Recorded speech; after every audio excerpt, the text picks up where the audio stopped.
ସାଙ୍ଗମାନେ ତୋ ପାଇଁ ସିରିଏଲରେ ଆପଣମାନେ ଦେଖିବାକୁ ପାଇବେ ଆଜି ରାମ ହାତରେ ଲାଗିଛି ରୋହିର ଅସଲି ପରିଚୟ। ହଁ ସାଙ୍ଗମାନେ ଆପଣମାନେ ଦେଖିବାକୁ ପାଇବେ ଯେତେବେଳେ ଚିକି ଏତେ କିଛି କଲା ପରେ ମଧ୍ୟ ଜେଜେମା ପୁରା ପରିବାର ଚିକିକୁ ହିଁ ଦୋଷ ଦେବେ।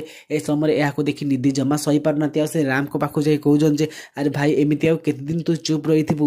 ଆଜି ଆମ ସମସ୍ତଙ୍କ ଜୀବନକୁ ଭାଉଜ ବଞ୍ଚେଇଲେ ଆଉ ସମସ୍ତେ ତାକୁ ଧନ୍ୟବାଦ ଜଣାଇବା ବଦଳରେ ସମସ୍ତେ ପରିବାର ଆଗେ ତାକୁ ବେଜିତ କଲେ। ଆଉ ତୁ କେତେ ସବୁ ଦେଖି କେତେ ଦିନ ଚୁପ୍ ରହିବୁ। ଆଉ ଯେତେବେଳେ ରାମ ମଧ୍ୟ ଚୁପ୍ ରହି ନିଜ ରୁମ୍କୁ ଚାଲିଯାଆନ୍ତି ଆଉ ଚିକି କୁହନ୍ତି ଯେ ଏହାକୁ ମୋ ଆଶୀର୍ବାଦ ଭାବି ମୁଁ ଆଗକୁ ମାଡ଼ି ଚାଲିବି।